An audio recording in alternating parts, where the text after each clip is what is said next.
Well, it's been a quiet week in Lake Wobegon, my hometown, out there on the edge of the prairie.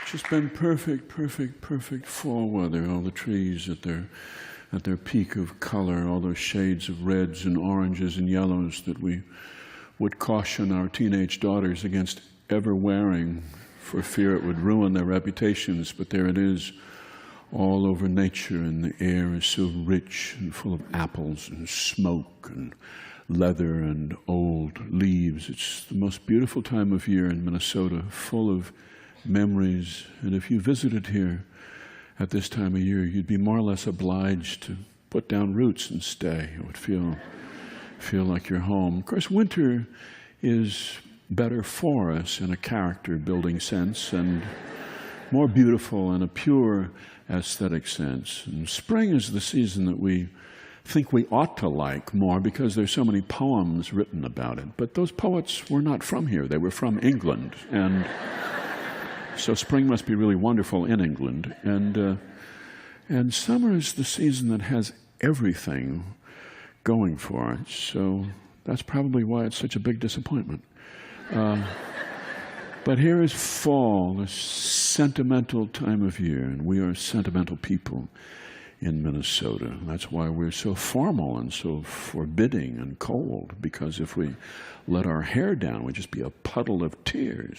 We're just very sentimental people. And you find yourself in the fall, you're driving down the freeway, and you've been driving alongside this car for about 10 miles, and then they slow down to go off onto the exit ramp, and you feel a sense of loss. You feel a sense of parting. You'll never see those people ever again, which is a reasonable assumption. You've never seen them before. But you feel you miss them. You feel a nostalgia for them and for that time that you shared on parallel lanes of the freeway. You just miss them. You know, islands in the sea of life, and seldom do our peripheries touch. Ships in the night and so forth. And maybe that's why last Sunday in church was just so beautiful. It was just so wonderful. Our music director, Tibby Markland, for some reason last Sunday she scheduled hymns that everybody knows. Usually she feels an obligation to educate us, and so you'll find tucked into the bulletin these little inserts, maybe some Ojibwe hymn or something in Indonesian or some composer she feels we ought to learn more about atonal music. But we already know about that from the older sopranos over the years. And so here she had put into the program all of these hymns that everybody knows, and so you could feel the whole congregation just putting their backs to it, and the tenors and the basses just pulling on the oars and rowing along. And it was gorgeous, and the sermon was so brief. The pastor stood up there in the pulpit, and it was the parable of the wedding guests, which is a real tar baby of a parable. I mean, just you don't want to get near that thing. Nobody understands it, and so he didn't spend a lot of time hitting it. You know, he just said, "Well, we're here for a reason, aren't we? And so we should just be happy about it." And that was kind of the extent of it. It just felt so peaceful in church last Sunday. You know, good to be with your own people, and you stand up and you do the Nicene Creed all together, and you don't have people interrupting, you know, wanting to make a speech about this, or suggesting that maybe it should be a quartet instead of a trinity, or questioning this or questioning that. We're just all there together, all of your like-minded people, all the salt of the earth. And yes, there are people there who irk you. A lot of people. There are young people there who, you know, have metal in their faces and look like walleyes who just broke the line and they escaped. They've got these things in their lips. And surly teenagers and so forth. You have boys whose belt is down around their thighs down there. These droopy pants like they're carrying a load in them. And querulous old people who are happy to tell you about their illnesses, and they've got neuralgia, and they've got arthritis, and they've got all these things wrong with them. You go down to coffee hour, you just don't want to use the word prostate. Don't ever use the word prostate. You'll draw a crowd. People will be anxious. They might take theirs out and show it to you. You don't want to do that. All sorts of odd people there. That strange guy with a mustache who believes that the Air Force is covering up evidence that aliens have landed on Earth and they've taken human life forms. And over the years you start to think maybe he's one of them. A lot of irksome people there. And Val Tollefson is there, who is a dope. He just is a dope. And the Dick Meyers are there, whose claim to fame is having the world's largest pile of burlap bags. Her brother has the world's largest ball of twine in a little town out west of Minneapolis, and so they decided to have this big pile of burlap bags. It's a nuisance in our community. Why not have the world's largest pile of pig manure while you're at it? But they're there, and the Bunsons are there, and it's because of the Bunsons that we have to buy Fords so that the money, the profits, will go to Lutherans and go to spreading light in the world, and not buy a Chevy from Krebsbach Chev, because that's owned by Catholics. And so if you bought a Chevy from there, money would go towards statuary and toward, buying pagan babies and buying diamonds, to put on the Pope's shoelaces. Which makes Chevys so irresistible to us. We're thrilled by Chevys because they're forbidden to us. But you're there in the midst of these people. All you have to do is just take off your glasses, and you don't see them anymore. Just sit towards the front, and they won't bother you anymore. It just feels so peaceful being amongst your own people on a Sunday morning, singing these hymns that everybody knows for once. You go forward for communion, and then you come back to your seat, and you stand there and you feel the presence of your comrades, your neighbors, people you grew up with. Lovely feeling of joining your voices with them. Bright morning stars are shining. Bright morning stars are rising. Bright morning stars are rising. Day is a breaking in my soul. Such a peaceful feeling, and the pastor stands in the back of the church and he commands you to go forth.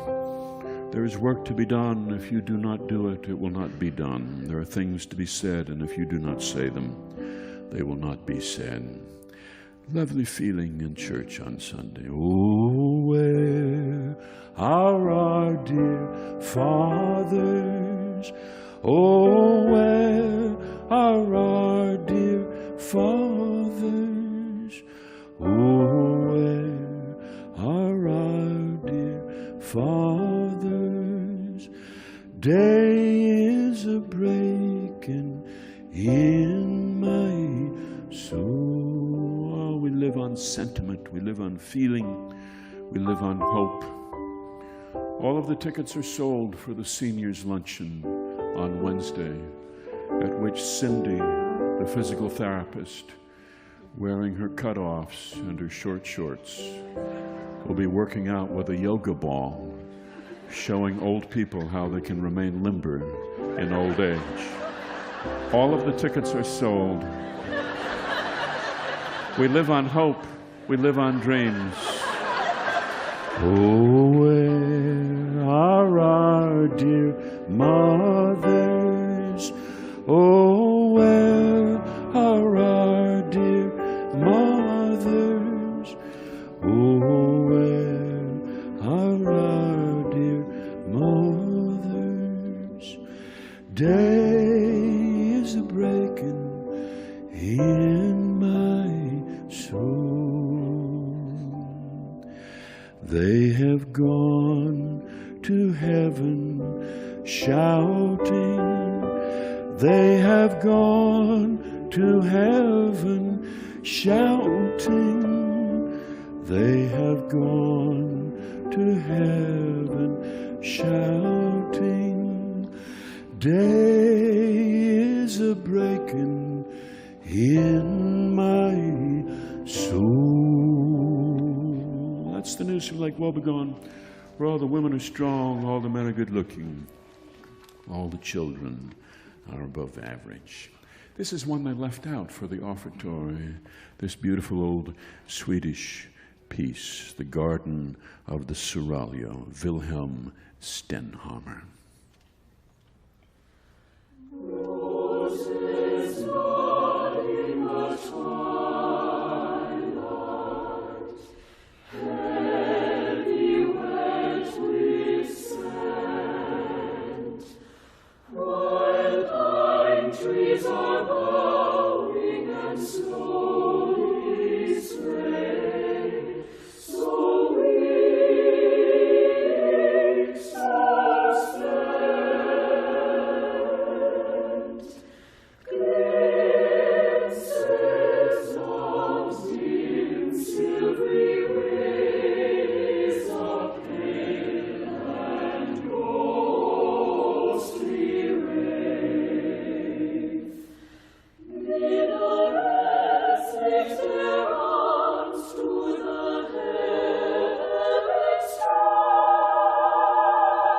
striving Turkish faith. The moon is a crescent silently, drifts in the midnight's blue, with its soft light tender and pale and wan, kissing the flowers anew.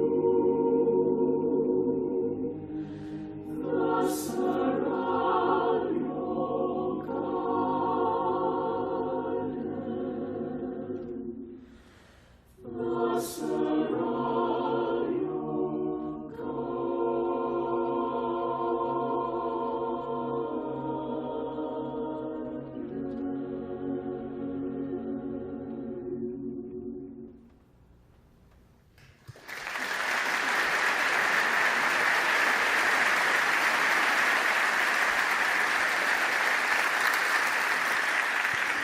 Here's a poem by Jane Kenyon of New Hampshire. Let evening come. Let the light of late afternoon shine through chinks in the barn, moving up the bales as the sun moves down. Let it come as it will, and don't be afraid. God does not leave us comfortless, so let evening come.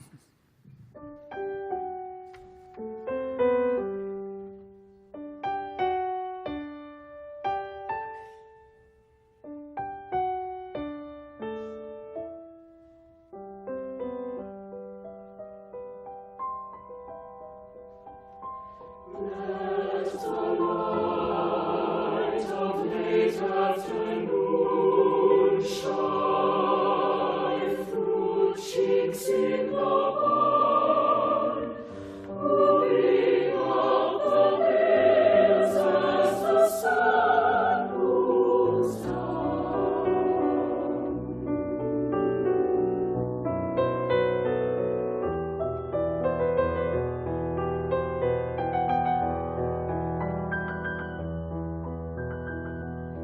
Let the cricket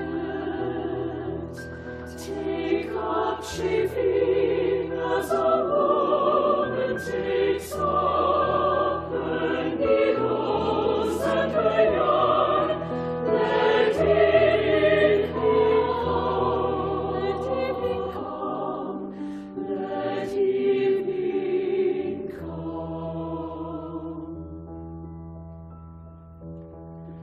Let you collect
be afraid. God does not leave us comfortless. So let evening come. Let evening come.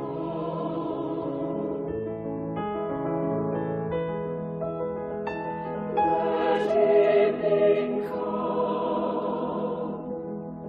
Let evening come.